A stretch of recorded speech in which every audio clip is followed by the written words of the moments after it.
the size of China's economy is often debated by many people. Some believe that China has been lying about its economic size, particularly in the economic concept of gross domestic product, GDP, where some economists said that China has been over-reporting their growth. Well, regardless of how they are seen internationally, what matters more is that we use actual reliable data, such as ones provided by the International Monetary Fund or the World Bank, to assess the economic size of China. And that's because China's economic size is a story that is often repeated. Some believe that China has overtaken the United States due to the indicator known as GDP PPP. Others believe that China is now stagnant because of the current GDP economic size. Well, to understand how big China's economy really is, let's unpack the data beneath all these. The most famous economic indicator out there is the concept called GDP. It is a measure of the monetary value of all finished goods and services produced within a country's borders in a specific time period. These finished goods and services can be automotive vehicles, agricultural products, industrial machinery, consumer electronics, and even services like financial consulting or healthcare. The data, as published by the World Bank, shows that China's GDP is about $17.7 trillion. That makes them the second largest economy globally.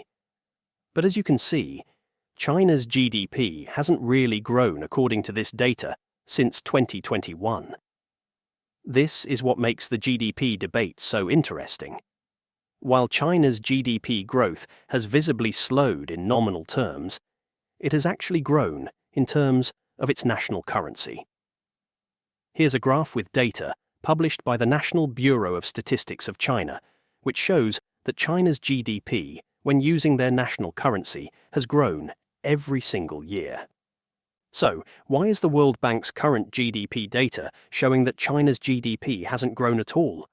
Well, that's because the World Bank reports GDP in US dollars, and exchange rates play a significant role in these calculations. Fluctuations in the yuan to dollar exchange rate can cause China's GDP to appear stagnant or even decline in dollar terms, even if the economy is growing steadily in yuan. That is why, if you compare the US GDP to China GDP, it looks like they have fallen behind. But in reality, when you compare their annual GDP growth year after year, you get to see this. From 2000 to 2023, China's annual GDP growth has still surpassed that of the United States, even though in recent years, such as 2022 and 2023, where the economy has slowed down to 3 and 5.2% respectively, it is still above that of the US. Even in 2024, China is targeting to grow at 5%. It will still be above the economic growth rate expected for the US, which stands at 2.7%. Hence, if we take into consideration several other data like GDP, constant 2015 US dollars, we get to see a picture like this. This differs from using the current exchange rate because it adjusts for inflation and focuses solely on the real value of goods and services produced over time. Using GDP measured in constant 2015 US dollars eliminates the distortions caused by currency fluctuations and inflation, offering a more accurate and consistent perspective of China's economic growth trajectory. One dataset that we found very interesting is the one published by the Madison Project Database 2023, which showcases the gross domestic product, GDP, expressed in international dollar at 2011 prices. Here, as you can already tell, is the GDP of China from the year 1000 to 2022, and as it clearly depicts, its GDP far surpasses that of the United States, which occurred back in the 19th century and in recent years. Another dataset where China has surpassed the US is through the GDP PPP. You can already tell that from the graph right here. China's 2023 GDP, PPP, is over 34 trillion. while the US lags behind with just 27 trillion. This catch-up was seen back in 2016, the year China surpassed the US. But what is the difference between GDP and GDP, PPP? Well, these are two ways to measure one's economy. GDP alone looks at the value of all goods and services a country produces in a year using the current exchange rates to convert everything into US dollars. This makes it easier to compare countries in terms of their global financial power. For example, China's GDP in 2023 is about $17 trillion, while the US leads with over $27 trillion. On the other hand, GDP PPP, purchasing power parity, adjusts for the cost of living and price differences between countries. It looks at how much you can actually buy with the money earned in each country. For example, a dollar goes much further in China than it does in the US, because goods and services are generally cheaper in China. When you take this into account, China's economy in 2023 becomes much larger. Over $34 trillion compared to the US is $27 trillion. This means that while the US might have more money in dollar terms, China's economy produces and consumes much more when adjusted for cost differences. This is why some experts argue that China's economy is the largest in the world when measured by GDP PPP. Where China still lags behind, however, is through the GDP per capita. GDP per capita is another indicator that measures the average economic output or income per person in a country. It is calculated by dividing the total GDP of a country by its population. This helps to give a clearer picture of how wealthy or developed a country is on an individual level. China, in any indicator, whether it is PPP or adjusted for inflation and cost of living, is far behind that of the United States. You can already tell from this graph right here. But there are outliers in China's GDP when we examine it by province. Here's a map that showcases the GDP per capita of Chinese provinces in 2023, as reported by CSIS China Power Project and National Bureau of Statistics of China. There are three outliers in China when we talk about GDP per capita.